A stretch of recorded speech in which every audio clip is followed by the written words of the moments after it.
এমন দেখবে সবার সাথেই ঘটে কোনো না কোনো সময় যে যেই কোনো সিচুয়েশন থেকে বা কোনো ব্যক্তির থেকে আমরা যতটা দূরে যেতে চাই, কোনো কারণে সেই সিচুয়েশনটা থেকে আমরা পালাতে চাই, ঘুরে ফিরে আমাদেরকে কিন্তু সেই সিচুয়েশনটা ফেস করতে হয়, বা হয়তো সেই সিচুয়েশনটা যেন আমাদেরই তাড়া করতে করতে আসতে থাকে, মানে সেটা থেকে আমরা কিছুতেই পালিয়ে বেরোতে পারি না, যতই বেরোতে চাই না কেন সেই জায়গাটা থেকে। তো আজকে সেরকমই একটা গল্প আমরা পড়তে চলেছি, an astrologer's day, that is written by R K. Narayan.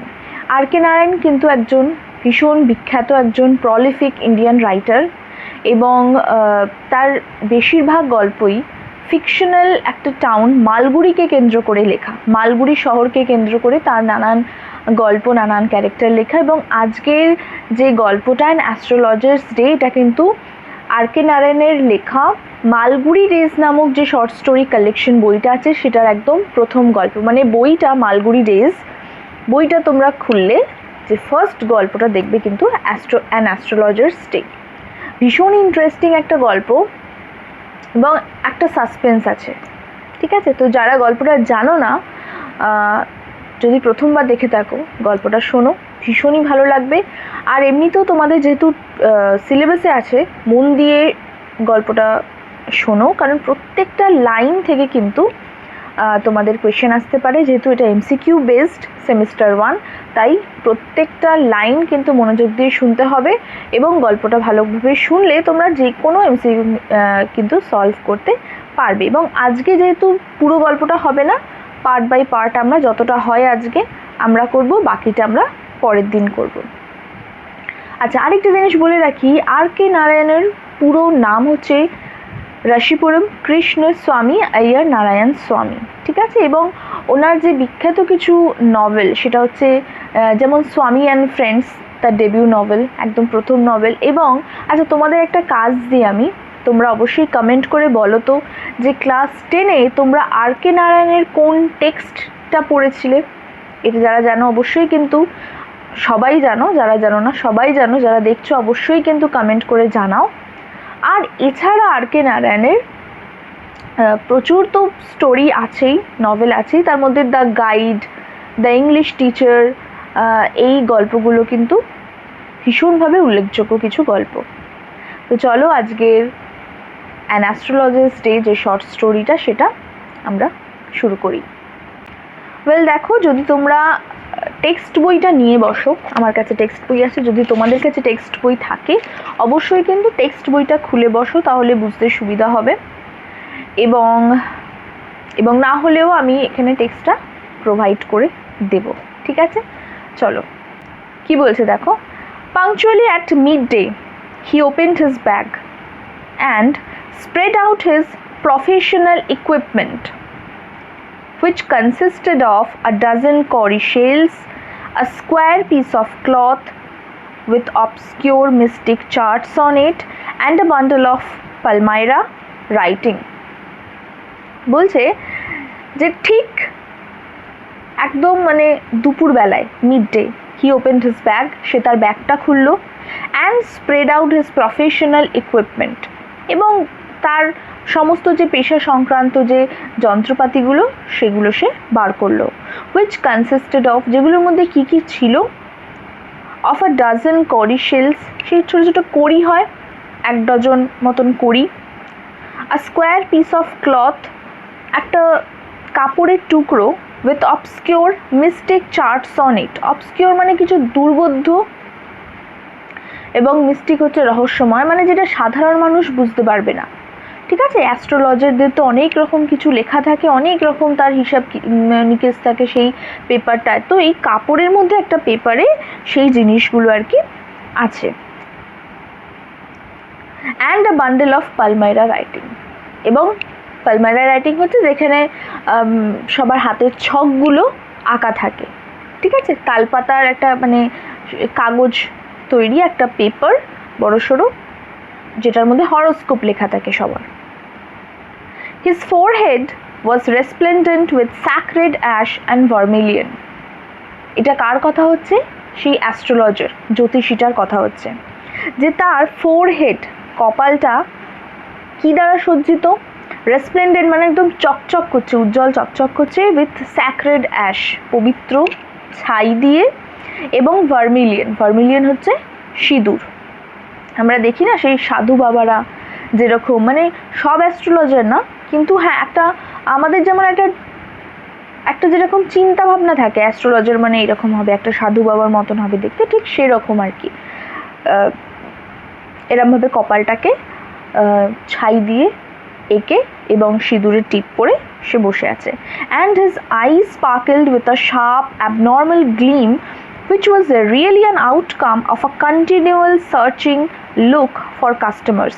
বলছে তার চোখে মুখে যেন একটা অন্যরকম দীপ্তি, এবং যেই সেই চোখের যে চাহনি, চোখের যে একটা দীপ্তি, সেটা কিসের জন্যে? যে সে কিন্তু তার কাস্টমারকে প্রতিনিয়ত খুঁজে চলেছে, কারণ প্রচুর মানুষ রাস্তা দিয়ে যাতায়াত করছে, প্রচুর বিচক্ষণ মানুষ আছে, হ্যাঁ, যারা এসব বিশ্বাস করে না, এরকম মানুষও আছে। আবার কেউ একটু দুর্বল প্রকৃতির, যাদের সময় খারাপ যাচ্ছে, তারা বিশেষ করে এই অ্যাস্ট্রোলজারদের প্রতি একটু ভরসা রাখে। তো অ্যাস্ট্রোলজাররা কিন্তু মানুষের সাইকোলজি দেখে, ফেস রিড করে, দেখছে রাস্তা দিয়ে যে কে হতে পারে, কে আমার কাস্টমার হতে পারে, কার মুখ দেখে মনে হচ্ছে যে সে খুব দুঃখী, অসহায়, ঠিক আছে, কারণ স্বাভাবিকভাবেই যে খুব আনন্দে আছে, যার খুব ভালো দিন যাচ্ছে, তারা দিব্যি চলে যাবে, তারা কিন্তু অ্যাস্ট্রোলজির দিকে তাকাবে না, কারণ তাদের প্রয়োজনই, তাদের দিন ভালো যাচ্ছে। কিন্তু যাদের কোনো সমস্যা জীবনে, তাদের মুখ চোখের মধ্যে সেই ছাপটা দেখে অ্যাস্ট্রোলজারটা বুঝতে পারবে। তো সেই জন্য সে প্রতিনিয়ত কিন্তু সেই চোখ দিয়ে খুঁজে চলেছে যে কাস্টমার পাওয়া যায় কিনা। But which his simple clients took to be a prophetic light and felt comforted.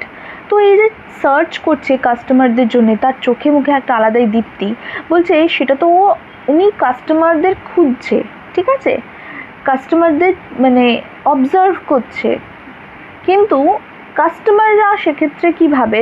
তারা ভাবে যে না, এই অ্যাস্ট্রোলজার, এই জ্যোতিষীর ভীষণ জ্ঞানী, মানে ভীষণ বুদ্ধিদীপ্ত, তার চোখে মুখে ফুটে উঠছে, এই তার দীপ্তিটাকে জ্ঞান ভেবে ভুল করে বসে, এবং সেটা তাদের জন্য ভালোই হয়, তারা অনেক বেশি কমফর্ট ফিল করে যে না, এই জ্যোতিষীটা অনেক কিছু জানে, আমাদেরকে ঠিক পথ দেখাবে। The power of his eyes was considerably enhanced by their position placed as they were between the painted forehead and the dark whiskers which streamed down his cheeks. বলছে যে তার চোখটা আরও বেশি মানে দীপ্তময় আর পাওয়ারফুল হয়ে ওঠে যখন তার চোখের মনির পজিশনগুলো চেঞ্জ হয়, মানে সে এদিক তাকাচ্ছে, ওদিক তাকাচ্ছে, বা চোখের আবভাব দেখাচ্ছে, হ্যাঁ, সেইটা দেখে যেন মানুষ আরও বেশি কমফর্ট ফিল করে যে না, মানে অনেক কিছু ভাবছেন উনি, অনেক কিছু উনি নিজের মনের মধ্যে অনেক কিছু দেখতে পাচ্ছেন, ভবিষ্যৎ দেখতে পাচ্ছেন। এবং তার গোফগুলোর কথা বলছে, যে কি বলছেন, the dark whiskers which stream down his cheek, এরকম গোফগুলো তার স্ট্রিম ডাউন মানে এরকম ঝুলে পড়েছে, ঠিক আছে, পাশ দিয়ে, গালের পাশ দিয়ে এরকম। Even a half wit's eyes would sparkle in such a setting. বলছে হাফ উইটস মানে কি? হাফ উইট মানে যারা একটু বোকা মানুষ, বা মানে বোকাশোকা আর কি পার্সন, তারাও যদি এরকম একটা গেট আপ নিয়ে বসে, এরকম একটা অ্যাপিয়ারেন্স নিয়ে বসে, তাদেরকেও দেখে মানে তাদেরও আই স্পার্কেল করবে, তাদেরকেও খুব বেশি মানে একদম একটা রিয়েল ক্যারেক্টার মনে হবে যে হ্যাঁ, তারাও অ্যাস্ট্রোলজার, ঠিক আছে। To crown the effect he wound a saffron coloured turban around his neck. এবং এই অ্যাপিয়ারেন্সেই ক্ষান্ত নন, তিনি আর কি করেছেন, এটাকে আরও ক্রাউন করার জন্য, মানে আরও বেশি হয় না, মশলা অ্যাড করছে, আরও বেশি জিনিসটাকে কনভিন্সিং করার জন্যে কাস্টমারদের ক্ষেত্রে সে কী করেছে, তার মাথায় একটা গেরুয়া রঙের পাগড়ি বেঁধেছে। উন্ড মানে কিন্তু বেঁধেছিল, ঠিক আছে, জড়িয়েছিল। This colour scheme never failed. বলছে এই কালার স্কিম কখনো ব্যর্থ হয় না। এখানে কোন কালার স্কিম বলছে, মানে গেরুয়া কালারটা। এটা অবশ্যই একটা সাধু সন্ন্যাসী তো এই কালারটাকে দেখে মানুষ একটু দুর্বল হয়ে যায় যে না, এই মানুষটা সৎ হবে, এই মানুষটা, এই জ্যোতিষীটা ভালো হবে, আমার সম্বন্ধে যা বলবে একদম ঠিক বলবে। People were attracted to him as bees are attracted to cosmos or dahlia stalk। বলছে এইরকম একটা গেট আপ নিয়ে বসলে স্বাভাবিকভাবেই পিপল তার প্রতি ভীষণভাবে অ্যাট্রাক্টেড হতো, তার কাছে যেত এরকম একটা গেট আপের জন্য। এবং ঠিক এটার সাথে কিসের তুলনা করেছে, যেমনভাবে মৌমাছিরা কিসের প্রতি, ডালিয়া স্টকের প্রতি বা কসমস ফুল, এক জাতীয় ফুল, বা ডালিয়া ফুল, এই ডালিয়া ফুলের ডাঁটি, এইগুলোর প্রতি যেরকমভাবে একটা মৌমাছি আকৃষ্ট হয়, সেরকমভাবেই সেই অ্যাস্ট্রোলজারের প্রতি কিন্তু কাস্টমাররা আকৃষ্ট হতো। He sat under the boughs of a spreading tamarind tree which flanked a path running through the town hall park।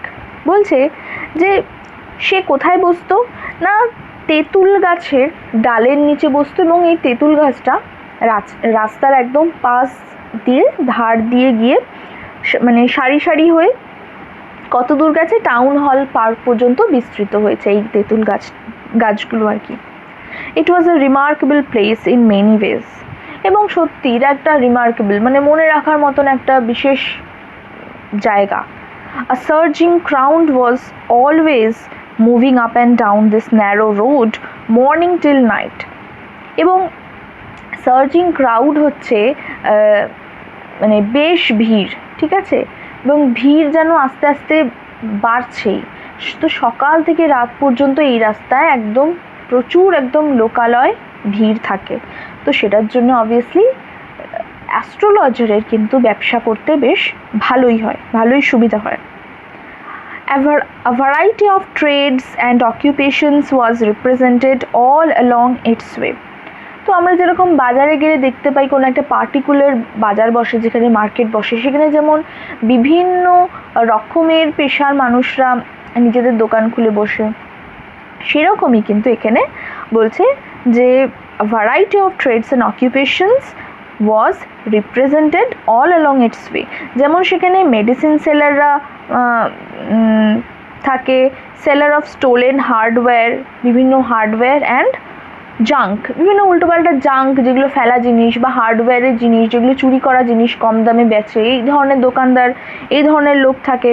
এবং মেডিসিন সেলার, ওষুধের দোকান আছে সেখানে, ম্যাজিশিয়ানস আছে, জাদুকররা আছে, and above all an auctioneer of cheap clothes. এবং auctioneer হচ্ছে নিলামে যারা জিনিসপত্র বিক্রি করে। তো এরকম সস্তার একটা দোকান আছে, জামা কাপড়ের দোকান, মানে দরাদরি করছে, দিয়ে দিচ্ছে কমে, এরকম একটা। Who create enough din all day to attract the whole town. এবং ডিন মানে হচ্ছে শব্দ, কোলাহল। তো এই যে পেশার মানুষগুলো, এরাই যেন সব সময় চেঁচামেচি করে কোলাহল করে এই মানে মার্কেটটাকে পুরো জমিয়ে রেখেছে কাস্টমারে, শহরের সমস্ত পুরো মানুষজনকে অ্যাট্রাক্ট করছে এই পেশার মানুষরা।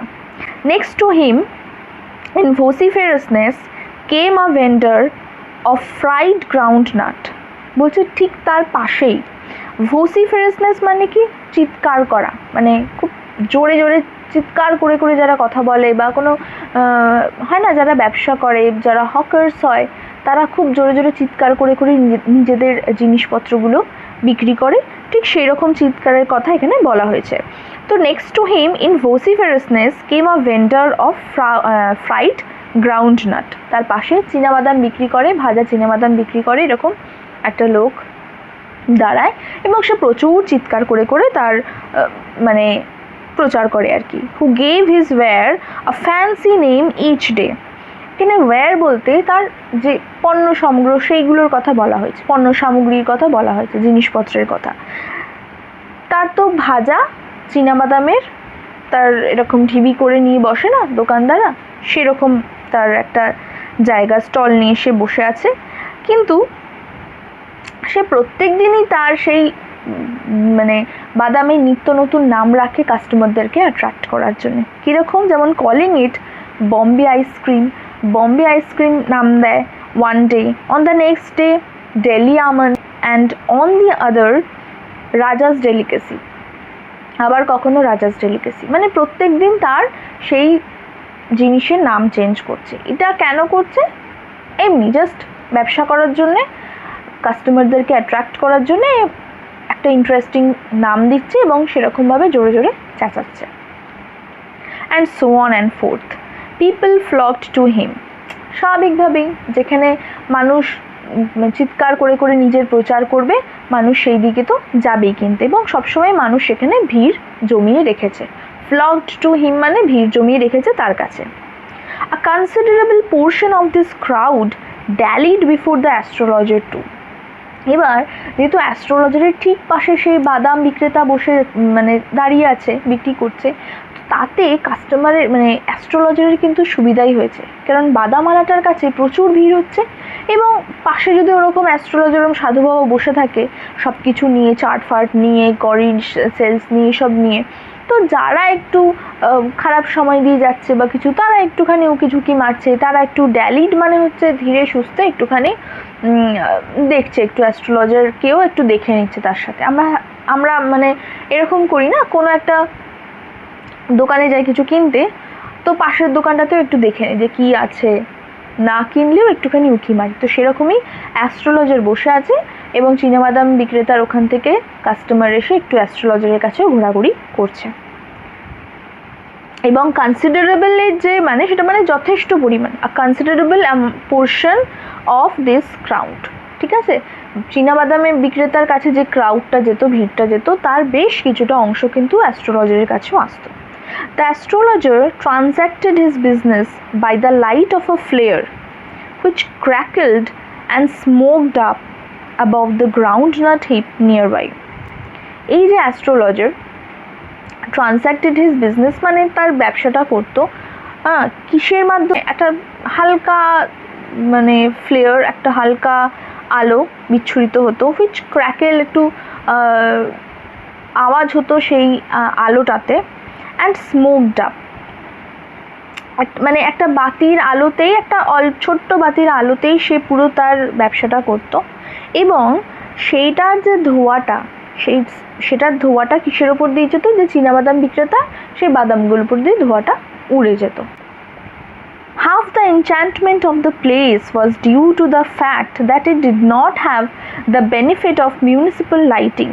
এই যে একটা এনচ্যান্টমেন্ট, একটা সম্মোহিত করার যে ব্যাপারটা, এই যে পুরো দৃশ্যটা তোমরা যদি কল্পনা করতে পারো, একটা হালকা আলো, ঠিক আছে, একটা কোলাহলপূর্ণ রাস্তা, কিন্তু একটু অন্ধকার অন্ধকার একটা ব্যাপার, ঠিক আছে, এই ধোঁয়া উঠছে, অল্প করে আলো জ্বলছে, ওরকম একটা সাধু বাবার মতন একজন বসে আছে অ্যাস্ট্রোলজার, এই যে সমস্ত ব্যাপারটা, এটা আরও ইন্টারেস্টিং হতো। কিসের জন্যে? কারণ সেখানে কোনো রকম মিউনিসিপ্যাল লাইট ছিল না, কোনো রকম কিন্তু স্ট্রিট লাইট বা পৌরসভার যে আলো সেটা কিন্তু থাকতো না।